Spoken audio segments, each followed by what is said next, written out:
Hi, everybody. Wow, clear my throat. Hey, this is Skip Alzheimer. Welcome to the AV Geeks lunchtime streaming show, where we watch old 16mm films. And today is our last day in Connecticut, and hopefully we will be back in the archive tomorrow on Wednesday. But I got a bunch of films for you today, kind of a mixed bag of stuff. Let's see. Start off with a cornet film, Liszt and His Music. It's Franz Liszt. A sharp departure from Lutzomania that was made by who's a filmmaker? Russell. I want to say Kurt Russell. That's not right. Anyways, that was a wild and wacky 70s interpretation of Franz Liszt's life. And this has nothing to do with that. Next is How Do You Zoo, which is a TV program, and it was shot at St. Louis Zoo. It's kind of an interesting look at, like, hey, let's visit our zoo. Next, a cornet film, Date Etiquette, which those are always great, of course. And you're like, why did school systems feel like it was important to teach kids about date etiquette? It goes way beyond the 3 R's. Next is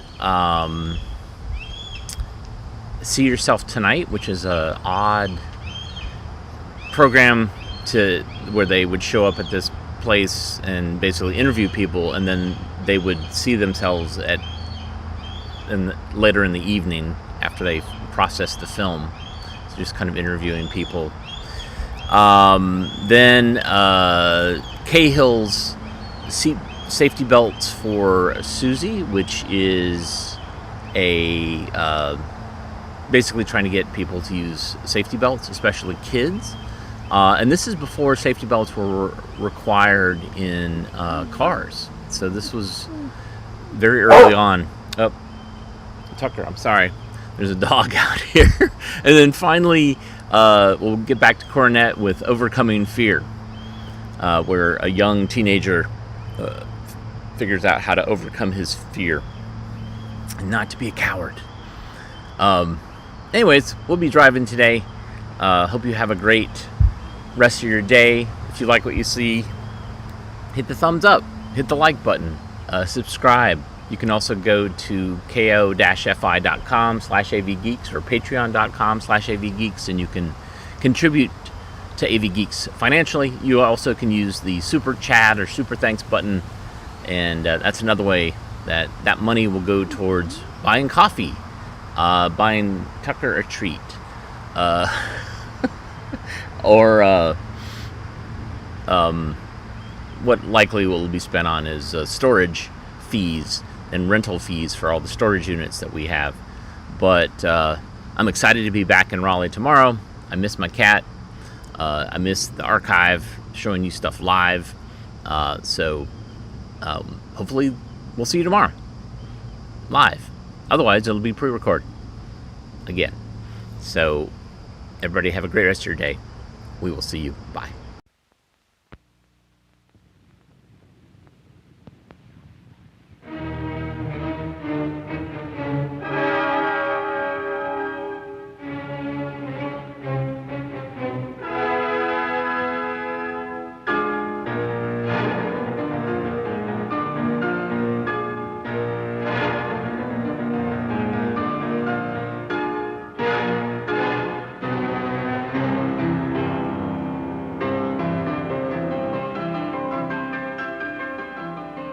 Franz Liszt has been called the most vivid personality in the history of music.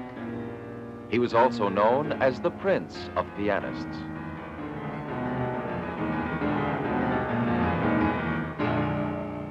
He was undoubtedly one of the greatest pianists who ever lived.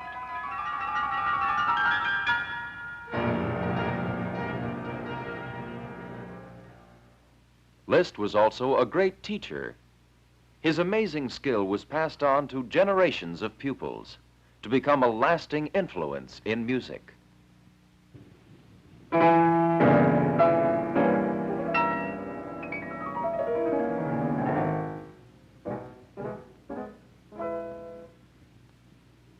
Liszt also was a champion of Romanticism in music.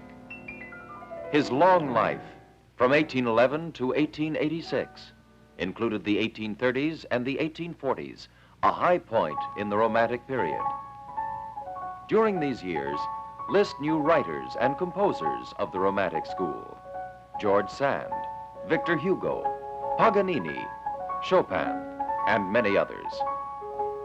Liszt's own music, as well as his playing, reflected the ideals of Romanticism. It is emotional, colorful, poetic. Often it is music that tells a story, depicts a dramatic scene, or interprets a mood. The Hungarian Rhapsody, to which we are listening, is an example of romantic music. It appeals to the heart as well as to the mind.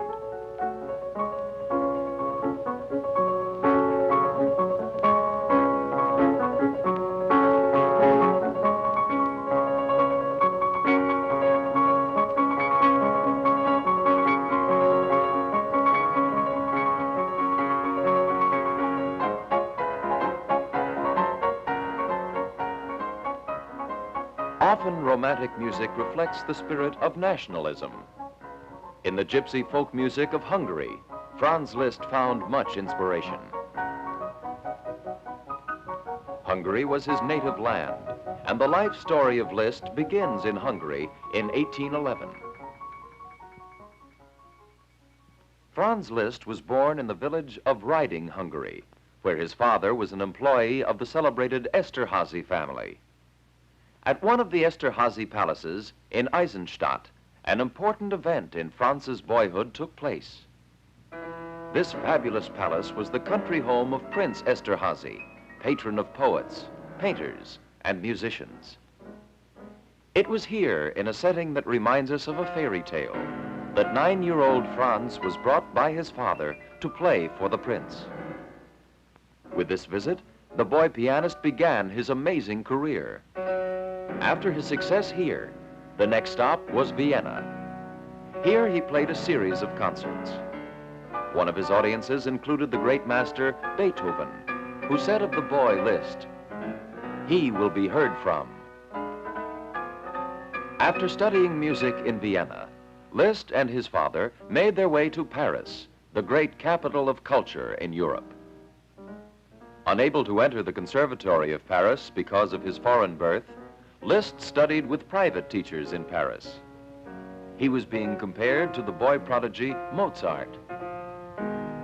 Within the next few years, he gave concerts in England, the French provinces, in Switzerland, and then again in Paris. In Paris, Liszt came under the influence of other composers. At the Paris Opera, he heard the playing of Paganini, the great violinist.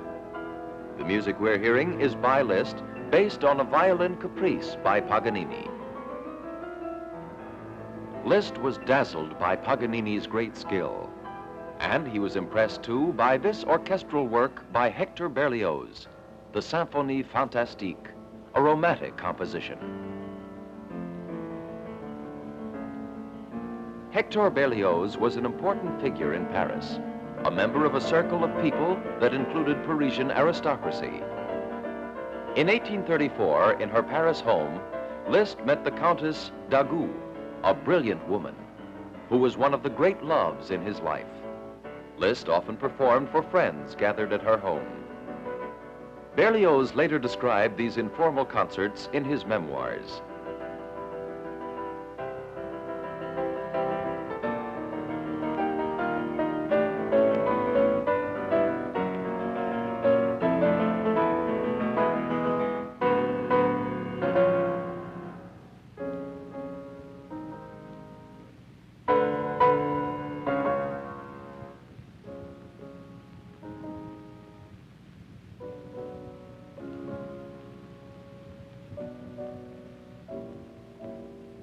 But admiration was not enough. Liszt wanted to study, to learn more. From 1835 to 1840, he traveled in Switzerland and Italy. At Geneva, Switzerland, Liszt lived for a time studying philosophy at the University of Geneva. He was interested, too, in classical literature, especially the writings of Dante. Dante's Divine Comedy was the inspiration for the Dante Sonata, which we are hearing now. The strange and agonizing world of the Inferno was translated by Liszt into music that excites the emotions. Liszt not only wrote original compositions, he transcribed the works of other composers. In these transcriptions, Liszt took many orchestral and vocal works and arranged them for the piano. Thus, he helped to bring the music of other romantic composers to a wider audience. Liszt also found inspiration in the other arts. In sun-drenched Italy, for example, in the town of Pisa, he saw beautiful architecture. At Pisa, he also visited the cemetery, the Campo Santo. There he gazed upon a medieval painting on the triumph of death. This somber theme he translated into his eloquent Totentanz, the dance of death.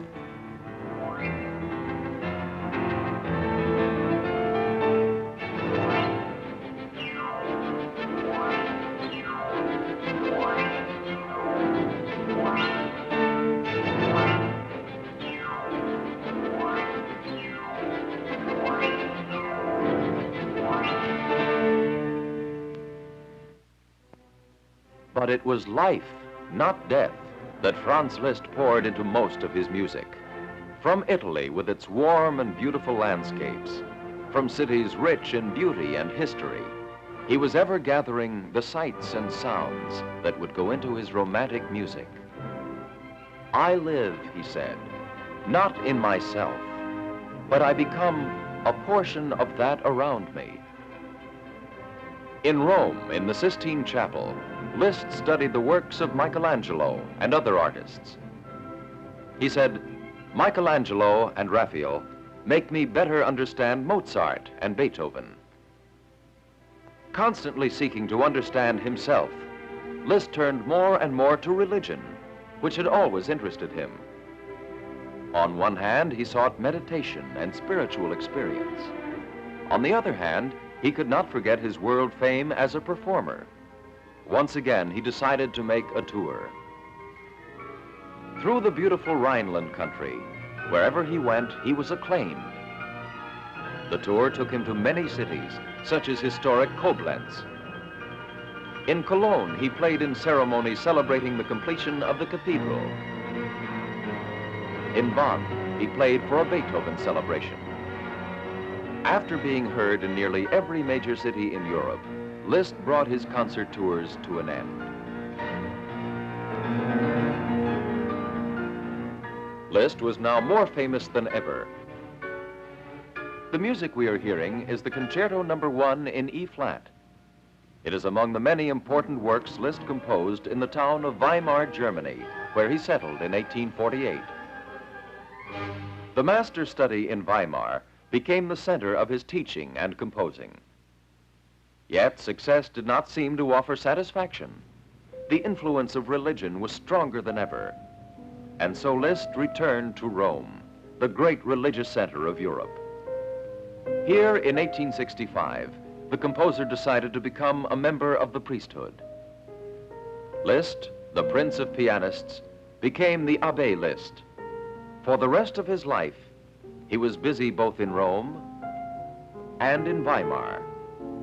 Here, pupils from many parts of the world came to study under Liszt, some of them to become renowned pianists in their own right. Liszt was, as always, the great teacher. He never accepted fees for his teaching, but was content to help and encourage pupils who showed promise.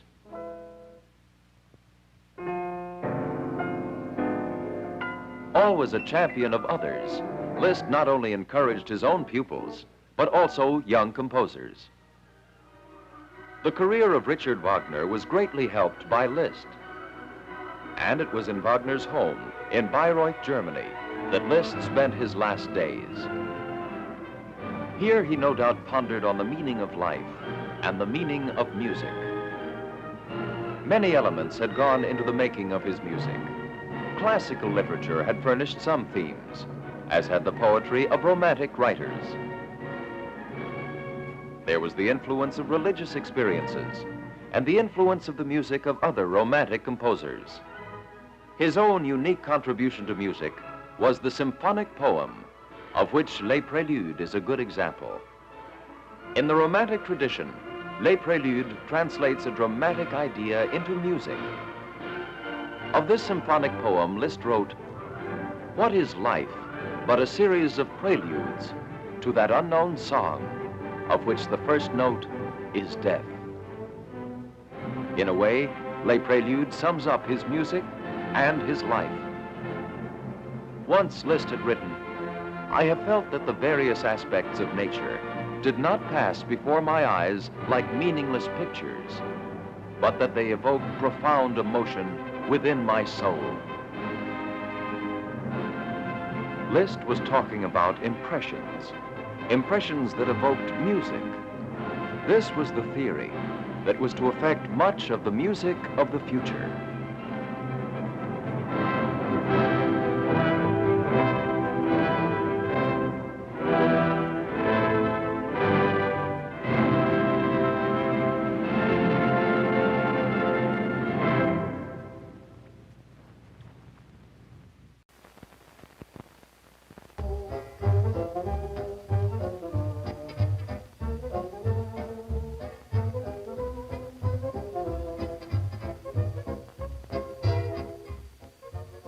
How do you zoo, ladies and gentlemen? How do you zoo? That sounds like a play on words, doesn't it? But we really mean it. How do you zoo? Most of us visit our zoo on Saturdays and Sundays and holidays when Mom, Pop, and the kids can get out for a gala holiday together. And most of us go for the animal shows, such as those made famous by director George P. Verheller at the St. Louis Zoo. Record crowds, sometimes more than 50,000, attend this famous zoo over the weekend, jam-pack the modern amphitheater where the monkey shows go on. They're off to a thrilling start. The happy chimps take their daily canter on streamlined ponies scaled down to size. Here's an easy one if you know how to do it. There is one more chimp than pony, and someone is bound to be left at the post till the next trip around. Looks easy, but ask the trainer. This took long hours of patient work. Uh-oh, looks like a touch of rodeo. Will he be able to hang on? Shucks, says the chimp, that's nothing. I haven't seen the horse yet that couldn't be tamed by my Spanish fandango. So it goes, two chimps and a ball and a barrel of fun, producing a show that is loved from coast to coast and justly world famous. Time out for refreshment and to wander around the grounds before going to the next show. This time it's the elephants. How's this for a hula? 2 tons of it. They say an elephant never forgets, but we wonder what little Eva remembers. Training's the thing, long hours of it before the show can go on. But it's fun for the animals as well as the audience, and a great tribute to the trainers. Strike up the band. If anyone gets off key, give him a squirt, and these are the boys who can do it. And so to another show, a veritable storehouse of entertainment. Say, wait a minute, who's that calling from the sidelines? Hey, says Rocky Raccoon, why don't you come over and see us? We've got a show here, too. And it's true. The side pits and small cages of any zoo provide many good shows that are not on the schedule. Brother Coon is busily washing his dinner before he'll take even a bite. Nor will he let anyone wash it for him. He must do it himself. And boy, does he make a mess of it. Bears are sometimes called the raccoon's big brothers because, in many ways, they do things alike. These are the sun bears from far-off Malaya, bidding for our attention. They're one of the few tropical bears, but they are at home in any kind of climate.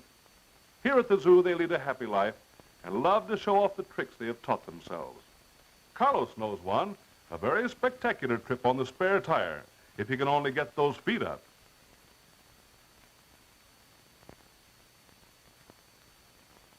Attaboy, Carlos, the daring young bear on the flying trapeze. And he says he learned it without anyone. Uh-oh, well, maybe it wasn't worth it. Woe is me, alas, alack, say the young Kodiak bears. But for those fancy chimps and trained elephants and the natural antics of the coons and honey bears, how can we ever get people to come see us? Oh, unhappy day. It is indeed a problem, one that we may never be able to solve. Oh, fiddle-faddle, says the head of the house. Don't be so downcast. If only I hadn't eaten that extra carrot, I'm sure I would think of something. Why should you worry about human beings anyway? It's all rather boring. If you take my advice, you'll just put out the lights and go to sleep. Nothing like a little snooze. But bears, on the whole, are pretty good natural performers, especially around dinner time. Notice the spacious pits in which they are housed. There are no bars, only a moat separates them from the onlookers. In wintertime, they hibernate in cave-like cages inside the simulated rocks.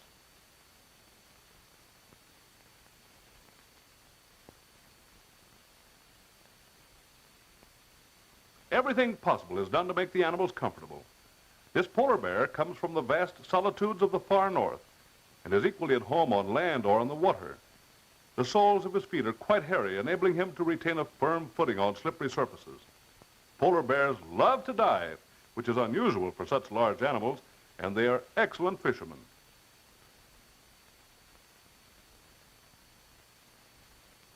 They can even do tricks like this when given some help from the cameraman. I think he deserves an extra fish, don't you? Well, it's a far cry from the icy north to the tropical wastes of Africa. But here at the zoo, it's just a few steps down the path. If you saw this fellow in Africa, you would head for the nearest tree, for this is the dreaded two-horned rhinoceros. They're unintelligent, bad-tempered, tough customers. If they want to, they can swing their weight around remarkably fast. While we're in Africa, let's have a look at a member of the horse family, which usually comes in for a lot of joking about the color of his stripes. Of more importance to the zebras is the fact that their stripes blend into their natural background, making the animals difficult to see as they stalk through the African night in search of food.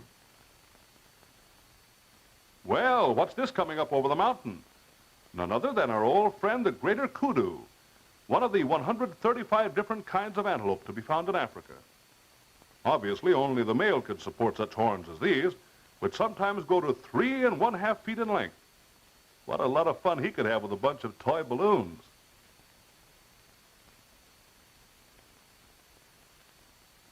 No trip to Africa would be complete without a look at a giraffe. And that's about all you're going to get because Ida is very shy. Aloof, did you say? Well, she ought to be, for giraffes are the tallest animals in the world. Forgive the corn, but it's true. A few steps down the zoo's path, and you move from Africa to Australia. We arrived just in time for lunch at the wallabies, or kangaroos to be less specific. Very nice people, the kangaroos.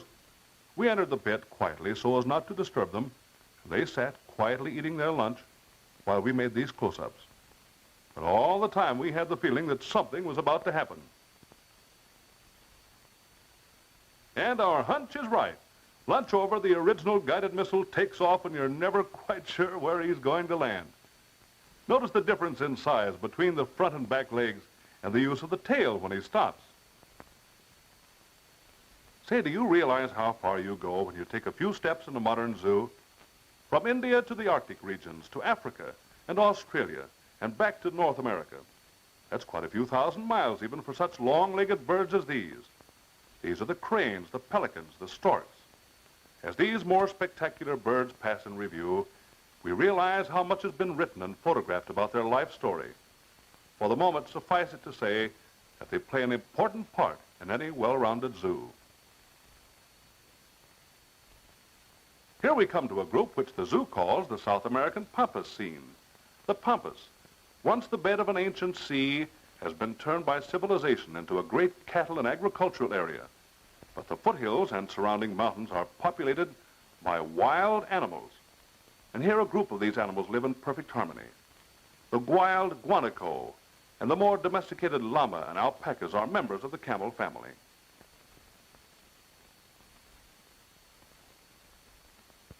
Inky sees the camera and charges forward, but this alpaca is only interested in the food box we filled. Not so with old Rubberlegs, the llama. He comes down with all his dignity to make an investigation and pose for his picture. Well, these peculiar animals look like they tried to be elephants and just couldn't. They are tapirs, part of the South American pampas scene. They are very shy and inoffensive, going about at night in the deep forests in the neighborhood of water. Nothing looks so much like a log as the members of the crocodile family, until the alarm is sounded. As we leave the South American scene, we drop in at the reptile house to see how these unattractive young fellows are doing. Essentially a water reptile, they live as a rule in sluggish streams and powerful strokes of their flattened tails. For there are many interesting and humorous sights, not on these scheduled shows, which await you at every turning.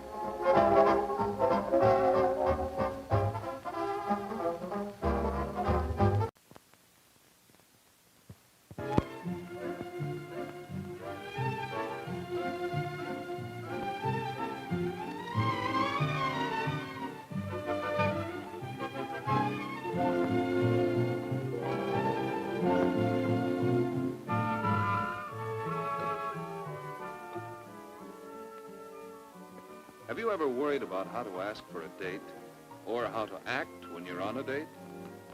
Well, Date Etiquette will help answer your questions, help you through those awkward moments, help you have more fun. Hi, Daddy. I wanted to catch you before you left school. What for? Well, would you like to go to the class play a week from Saturday night? I know it's a little late to That's ask the you, way. A date proposal should be specific, not one of those you busy Saturday things. That's a part of date etiquette, and a girl likes it. A girl likes a fair chance to decide whether she wants the date or not. I couldn't catch you in Spanish class, and well... Well, that's all right, Danny. I'm not doing anything Saturday night. I'd like to go. Oh, that's swell. It's up to Danny to give Alice all the details of the date, but if he leaves anything out, she can always ask. It's hard. It ought to be good. I think we'll enjoy it. Let's see. I'll pick you up a week from Saturday about, 7:30. How's that? Fine. Are we double dating? That I don't know, but I can let you know if we are. We can talk about it during the week. Sure, and then I can get your address from you, too. Okay, bye. Okay, bye. And don't forget. Well, here it is, Saturday night. Alice looks kind of sharp. Good grooming is an important part of date etiquette. A fellow wants a girl to look nice when he takes her out, and he likes her to dress to suit the occasion. Well, Alice is ready on time, 7:30.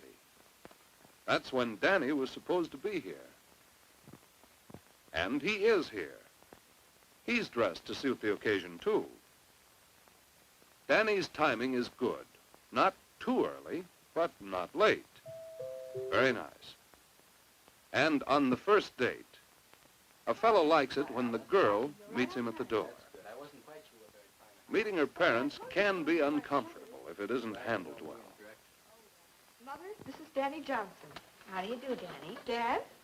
Glad to know you, Danny. How do you do? Danny and I sit across from each other in Spanish class. Oh, how's Alice getting along? Oh, she's pretty good. Bueno. I'll get my coat.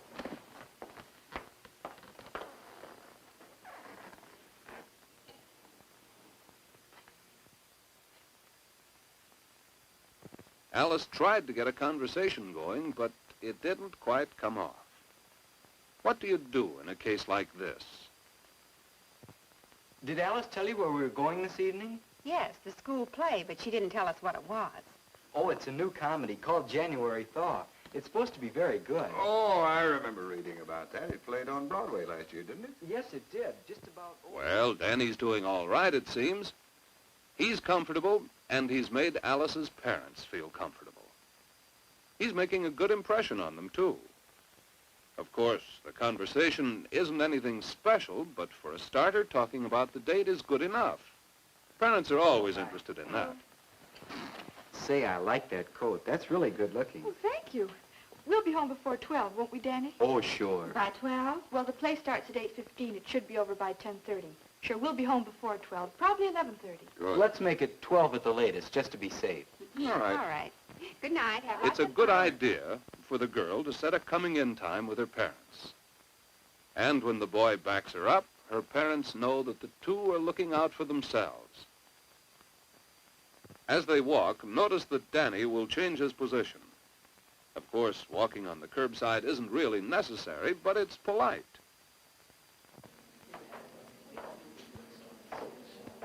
At the play, date etiquette has its place too.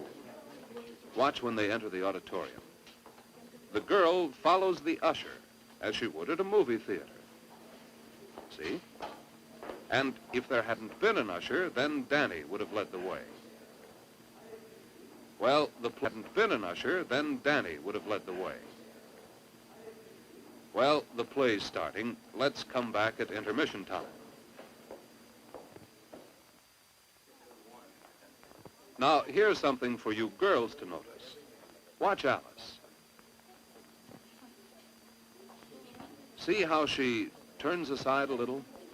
When money is involved on a date, a girl shouldn't watch to see how much is being spent. Fellows like that kind of politeness. Oh, Jenny, this is Danny Johnson. This is Jenny Carter. How do you do, Jenny? Jenny, I'd like you to meet Alice Wright. Jenny Carter and... You know, I've been sitting behind you for a whole semester in civics, and I can't remember your name.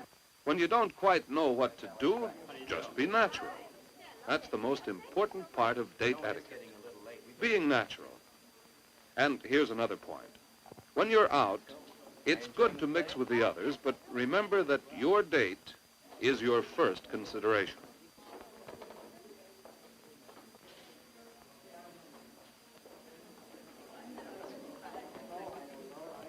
Now that the play is over, they may go somewhere for a bite to eat. Would you like to go to the Blue Inn?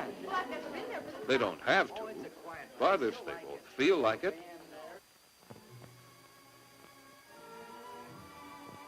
Here's something important for you fellows. A way to indicate how much you can afford to spend. How would you like this hamburger deluxe? I've had it before, and it's pretty good. The thing for Alice to do is check the price of the hamburger deluxe. That may not be what she wants, but it gives her a guide to about how much Danny wants to spend. I think I'll have a chicken salad sandwich. Watch. It's Danny who gives both orders to the waitress. We'll have a chicken salad sandwich and a hamburger deluxe and 2 glasses of milk, please. 2 glasses. All right? All right, thank you.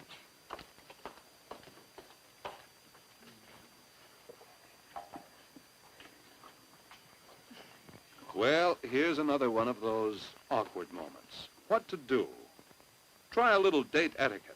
I'm really having a very nice time, Danny. Oh, I am, too. I sort of thought we'd get along pretty well together. Well, you know, we get along pretty well at school, and, well, we like the same things, and I think we have a lot in common. You know, I've been noticing that charm bracelet ever since I called for you this evening. I don't think I've ever seen one quite like it. Do you like it? It is rather unusual. Yes, it is. I really like it. I made it myself. You did? Yes. Where'd you ever learn to do that? I make a lot of my own jewelry. No. A man in New York we know taught me. Asking a girl to talk about herself is a pretty sure way of keeping a conversation going. Before long, Alice will have Danny talking about himself, and conversation will follow along naturally. But let's leave them alone for the meal. They'll use good table manners.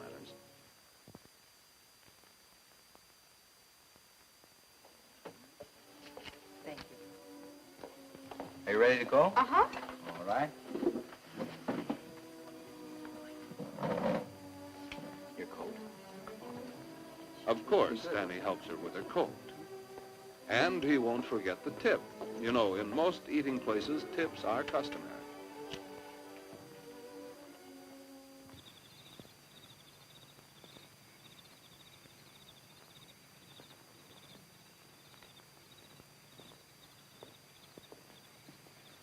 Well, I think we planned our schedule just about right.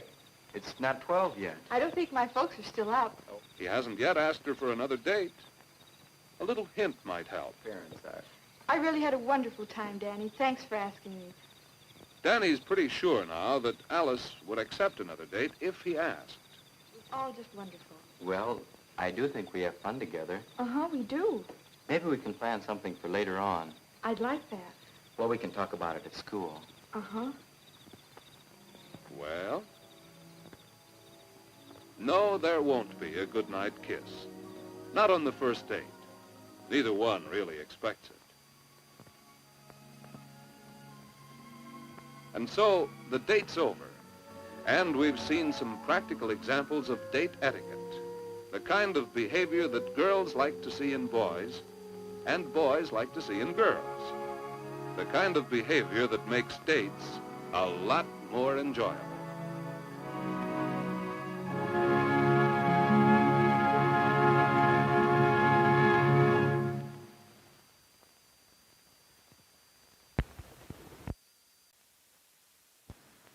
Good evening. The San Francisco Television Center presents See Yourself Tonight. On this program, you have a chance to be filmed here on Market Street at 11 in the morning, and then in the evening, see yourself on the television receiver. If you haven't yet bought your set, we invite you to visit the San Francisco Television Center and see the nationally advertised sets which are being demonstrated there each evening. On this program, the participants discuss the headlines of the day, and also, in addition to seeing themselves tonight, have a chance to see the show at the Embassy Theater, because they'll each receive 2 passes, showing now Hollow Triumph and This Time for Keeps. And here is today's headline.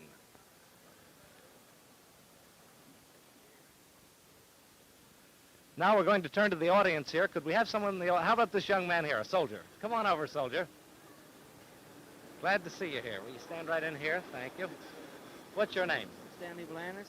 And where are you from, Mr. Blanis? Chicago. Chicago. Yes, how sir. does this weather compare with Chicago? Well, it's much cooler in Chicago right now. Well, are you dressed for it? Oh, yeah, I'm dressed, but the weather's nice over here. I don't bother. I mean, they always say, you know, the Californians are cold when it gets cold because they don't dress warmly enough. Well, this is my first trip to California. I wouldn't know anything about that. How long have you been here? Oh, since yesterday. Oh, just since yesterday. Yes, Where'd you come from? Chicago. Oh, you came right from Yes, sir. Chicago. That's my hometown. And how is it snowing there? Well, not when I left. It didn't snow. Well, you saw this headline in the call Yes, this sir. afternoon. Yes, sir. Have you ever I been was to Los surprised. Angeles? No, sir. That's where I want to go. You want to go there Yes, sir. today? Oh, I can't go there. I have to be at the base today. Oh, I see. I mean, would you like to go today with that 6 to 12 inches of snow? Well, that was to my surprise to hear that. Tell me something. Do you subscribe to the theory that many people have that there is a gradual change in the weather all over the country? In other words, warmer areas are becoming colder and Yes, vice sir, versa? I noticed that myself. Like in Chicago, we really had a lot of snowstorms, but now we don't get them. In the summers, we usually are over 100 degrees now. We don't even get that much. Well, thanks a lot, soldier, and here are your passes to the Embassy Theater. Do you have a television set? No, sir.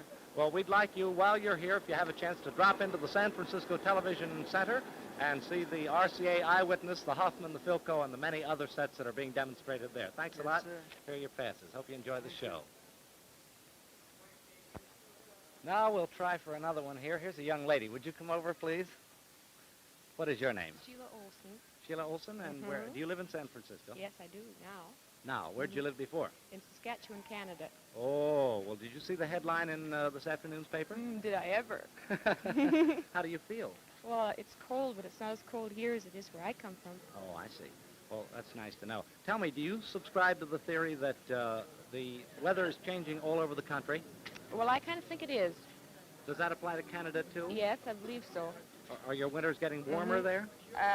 Well, no, they're not getting warmer. Actually, in Saskatchewan, they haven't been so as cold as they have the past 2 years. Well, then they are getting warmer. Oh, no. What I mean is they're not as cold. They're colder now, Oh, they're rather. colder. I see. Well, then you don't think that applies to Canada, but to, say, the temperate zone of the United States? That's your definite opinion. Yeah, I think it is. Tell me one thing, Miss Olson. Do you wear long red underwear? No.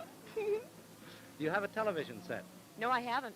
But I'm going Well, to get one. You're going to get one? Well, that's fine. We'd like you to drop into the San Francisco Television Center. They're open evenings, and you can choose from all of the nationally advertised sets there.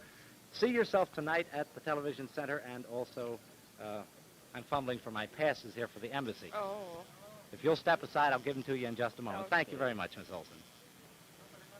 Well, it looks like it's Ladies' Day today. Here's another lady in a fur coat. They're all warmly dressed. Would you come up? What is your name? Nancy Majors. Miss Majors or Mrs.? Miss. What do you do, Miss Majors?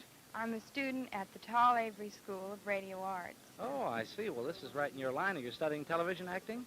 Yes, I am. What do you think of our cold weather? I don't like it. You don't? Are you No. warm enough with that fur coat? Almost, not quite. Do you have a television set? No, I don't. Are you planning to get one? I'd like to. All right, well, we invite you to drop by the San Francisco Television Center tonight and see the demonstrations of RCA, Hoffman, Philco, all the other nationally advertised brands. We're sure that you'll see the set you want there. Thank you very much for being on our program, and here are your passes to the embassy. Thank you. Hope you enjoy the show. You know, here I'm talking to all these people about the cold weather, and I haven't got an overcoat on. I'm freezing. Here's a gentleman. I see you have an overcoat on. This is an old one I got. I left my new one in the car. I just came in from Anaheim, California this morning. Oh, you did? Was it snowing down there? That's right. There's a lot of snow down there. Any idea? I came up from San Juan Capistrano through the way of Fulton, Anaheim, up through Los Angeles. There's plenty of snow along the coast, too. All the way up? Or well, how not far? all the way up, but up as far as Santa Barbara, there's plenty of snow. I see. Well, you definitely know it's cold. Are you a Californian? Well, I've been here 26 years in San Francisco. I work for the Interstate Utility Commission. I see. And what is your name? We didn't get that. Morgan. Steve Morgan. You live here in the city? Yes, sir. 543 Oak Street. That's fine. Well, do you subscribe to the theory that the weather is changing all over the country gradually? I believe so. I believe it is. I was in Florida about the end of September, along about the 22nd of September, and it was screwy weather down there in Florida when I was in Miami. Oh, the Florida Chamber of Commerce wouldn't like that. Do you have a television set, sir? No, I don't have one. I'd like to have one, and I plan on getting one a little later on. That's good. We'd certainly like you to come in and see a demonstration at the San Francisco Television Center, and here are your passes to the embassy. Thank you very much. Thank you very much. Well, our time is just about up for today. Remember that you can see yourself tonight by coming down to our spot on Market Street here at 11 in the morning, where we film the program, and then it is broadcast at 7:30 in the evening. See Yourself Tonight is presented by the San Francisco Television Center, the store where you can see all the nationally advertised sets being demonstrated each evening. This is Carl Barron inviting you to see yourself tomorrow night.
Remember how much fun you had in an amusement park when you were a kid? Well, when you're a parent, you live it all over again through the eyes of your child. That's my little girl, Nancy. It's her first visit to this fabulous world of fun and frolic. A treat Alice and I had promised her before sending her on a visit to Grandma's. Oh, I'm sorry. I forgot to introduce Susie. Nancy would never forgive me. She's made Susie an important part of our family. You know how it is. When a little girl has no brothers or sisters, her doll can become pretty important. And sometimes, so help me, I almost think the girl, I mean the doll, has a personality of her own. Sometimes the upkeep on Susie stretches our family budget. Nancy wants her to have dresses just like she has, and make sure Susie shares all the family treats. Well, it is amusing. And of course, we don't spoil her like this all the time. Nancy was only worried about one thing. Would she remember every single bit of excitement so she could tell it all to Grandma?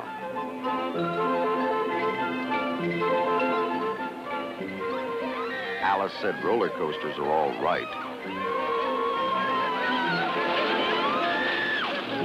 But she prefers riding in the family car. We both enjoy taking long drives together, and this one had a special purpose. We were on our way to pick up Nancy. She had been with Alice's mother for a week. It seemed a lot longer than that. The house had been so quiet. But we did have Susie to keep us company. With everything that Nancy had to take on the plane, there just hadn't been room for a playmate the size of Susie. Then, less than a half an hour out of town... Gee, watch out!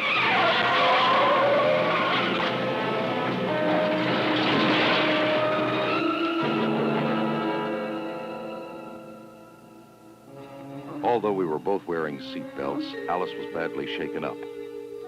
I blame myself for maybe driving a little too fast. You always feel guilty at a time like this, even when it's the other fellow's fault. I'd have to get Alice over to Dr. McAllister right away. Then we discovered something that gave us both a genuine shock. What if this had been Nancy?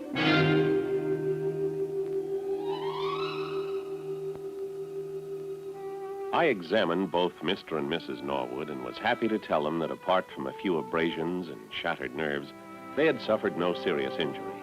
If they hadn't been wearing their seatbelts, however, the verdict would have been different, disastrously different. I thought I was through with my patients when my eyes fell on another casualty. Mr. Norwood was a bit embarrassed until I told him about my work with dolls that had survived car collisions. As a medical consultant for the Institute of Transportation and Traffic Engineering, I examined the dolls that represented children and the dummies that represented adults in a scientific collision staged by the University of California at Los Angeles.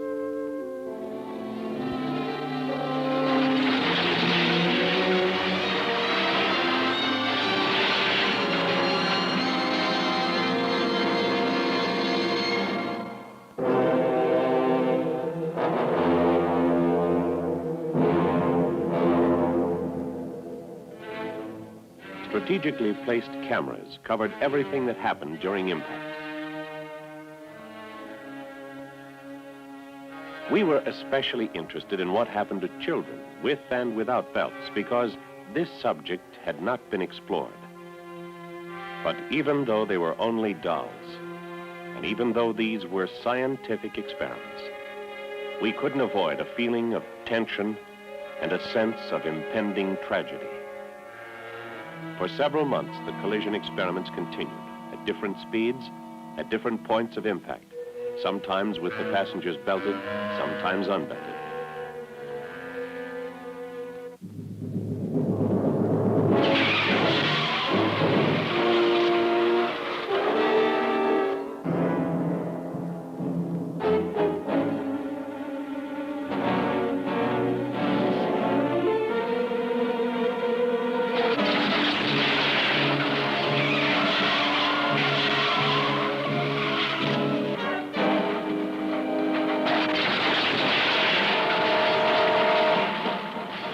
Speeds such as these of 30 and 40 miles an hour may be moderate by today's driving standards, but not to the motorist slammed about against glass and metal.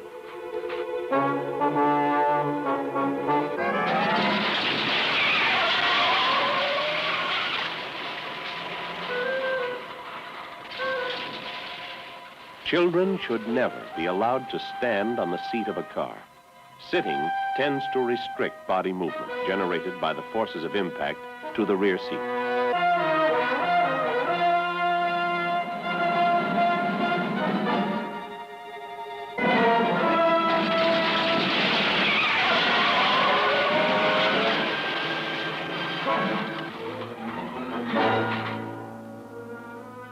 In many cases where the children were not restrained, our diagnosis of probable injuries showed that they would have been killed.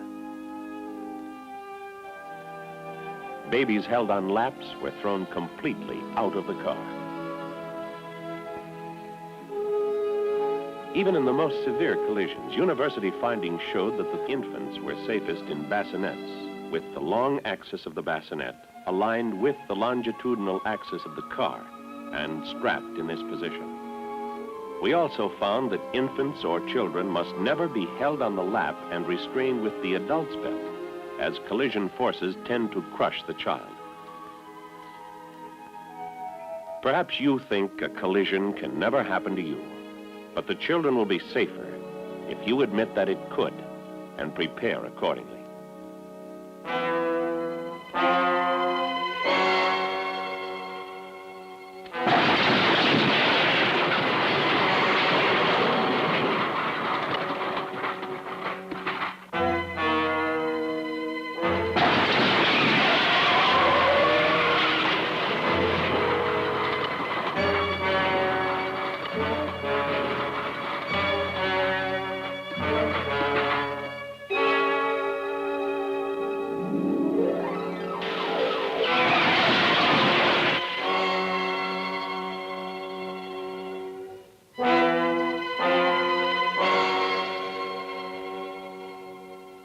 I wish that everybody could see these scenes, because I don't believe that anyone who did would ever let the children go riding unrestrained again.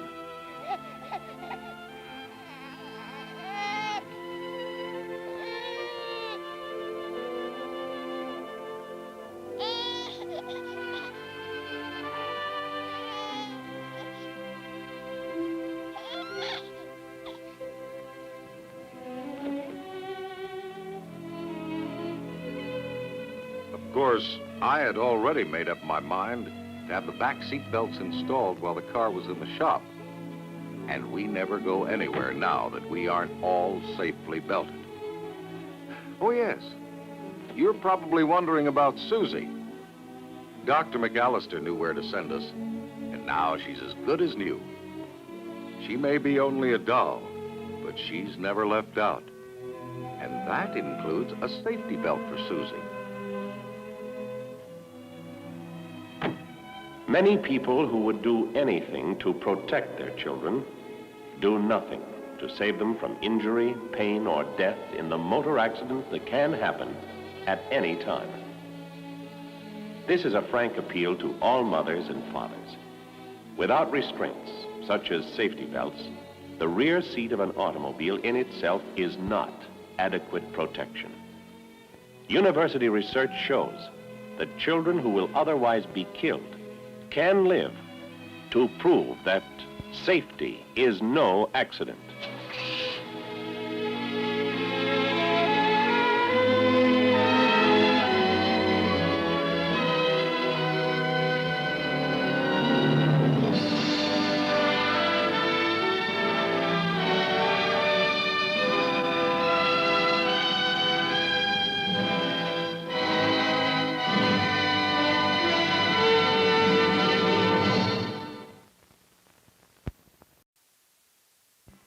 Oh, Bill hasn't won yet, but he has qualified to swim in the finals. So it is a special day for him. It's rather a special day for me, too. You see, I've been coaching Bill, and I feel I had in making him one of our best swimmers.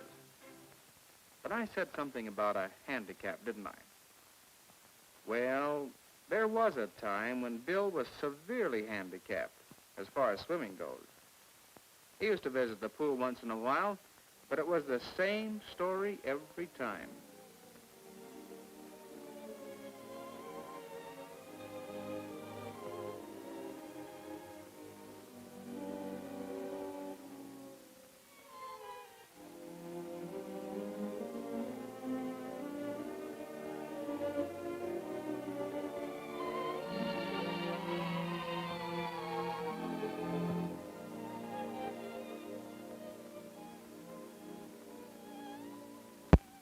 He'd never learn that way.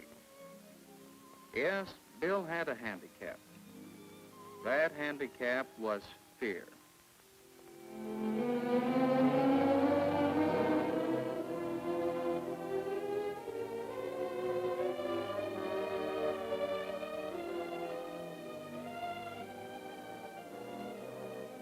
At first, Bill's friends used to ask him to join in the fun. Hey, Phil, come on in. But no, there was no use. They forgot Bill was there. But Bill couldn't forget himself. He kept thinking and worrying. Think I'm a coward, do they? Well, maybe I am. If only I weren't so afraid, I could learn to swim. I could have fun like that.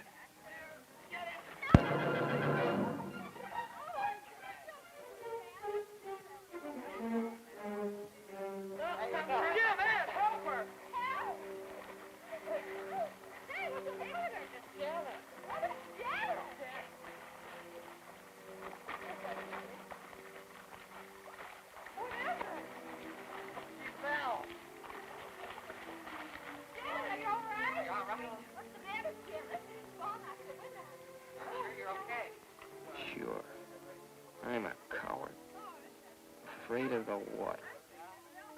Afraid to jump in and help somebody. Well, they're not cowards. Ed or Jim. Or Janet either.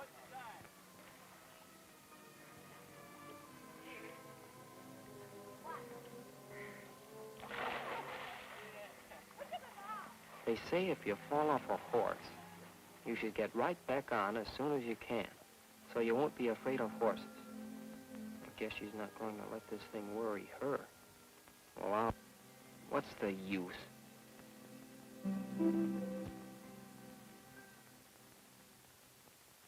Just wasting my time trying to swim. Being afraid. Huh.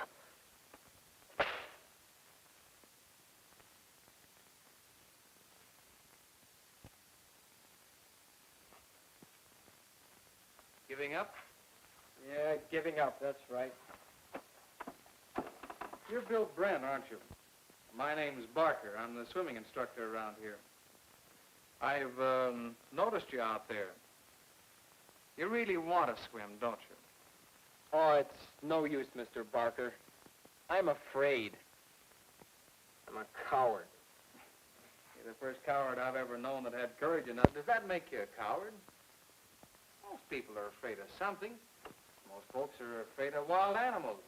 A lot of people are afraid of speeding cars. I am. I always get out of the way when I see one coming toward me. I guess that makes me a coward, too. That's different. That makes sense. But being afraid of water, it's silly. It's easy to say a fear is silly, but that doesn't necessarily help. You know, you're letting yourself get in the habit of being afraid. In the habit? Yes. Hey, maybe you know my kid's sister. She used to be afraid of dogs. She's getting over it now, but once it was quite serious. We don't really know how that fear started, but it might well have happened this way. When my sister was very small, the people next door had a large dog. He was a rough, noisy dog, too. Kept fenced in the yard all the time. Perhaps sometime in her play, Sis came up quite close to the fence. When the dog came running toward her, she was naturally startled. And, well, if that happened several times, you can see how she might have gotten the habit of being afraid of dogs. And that habit stayed with her long after she forgot all about the first dog that frightened her. You said she was getting over it now.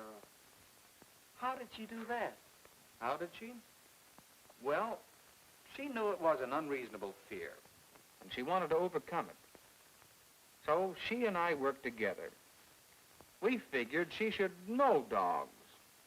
We felt she should make friends with dogs. It wasn't easy for her. We took it very slow. My knowing that a dog wouldn't hurt her wasn't enough. She had to know. She had to have experience in handling dogs, caring for them. There was a cute little puppy. How could she be afraid of him? How could she help loving the little fella? Who wouldn't come closer to a big dog for a chance to play with a puppy a little longer? Who could remain afraid of the pup's mother very long? Certainly not my sister. It takes experience, knowledge, determination, and insight to overcome fears that are not rational. But it can be done. Maybe some people can do it, but I'm too much of a coward. If you keep calling yourself a coward, you're apt to start acting like one. Hey, didn't I see your picture in the paper the other day? Something about a bicycle ordinance, wasn't it? Yes, I just happen to have a copy right here. One copy. Oh, yes, here we are.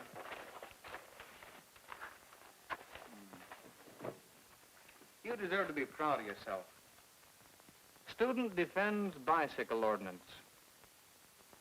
The paper doesn't give many details. Tell me about this. Well, you know about the new ordinance to keep bicycles off the sidewalks. Mm-hmm. It's really an important safety measure. But a lot of the kids didn't like it, and they held this protest meeting. Some of us thought it was a good ordinance, and I went to the meeting and said so. It seems to me, in the interest of safety, we ought to accept this rule. The least we can do is give it a fair trucking on the sidewalk. I like to feel safe. So I'm willing to ride my bike in the street. Good going, Bill. You told him. Do you agree with me? Sure. Oh, get up and say so. No. Go ahead. No. Come on.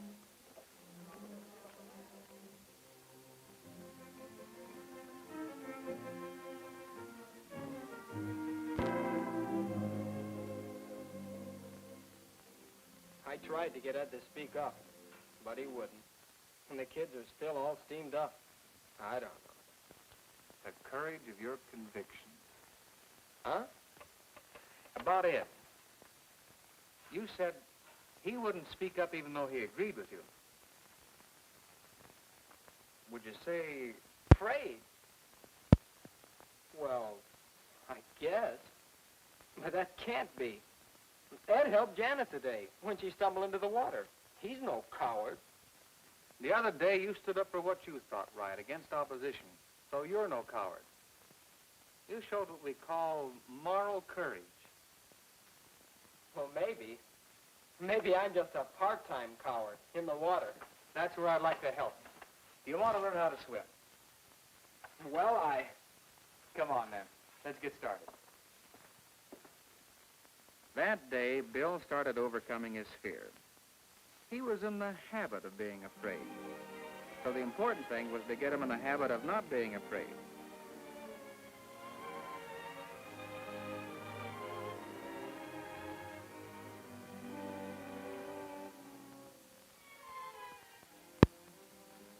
Bill learned gradually, over a period of several weeks, some of the skills he would need for swimming. As he became more skillful in the water, he also became more confident. He was ready to try actions that would have frightened him before, because now he knew he could always right himself in the water, and so needn't fear drowning.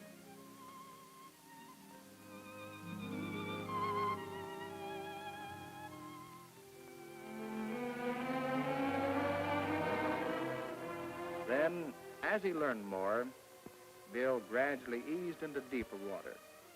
If he could swim across the shallow end of the pool, he could swim across the deep end.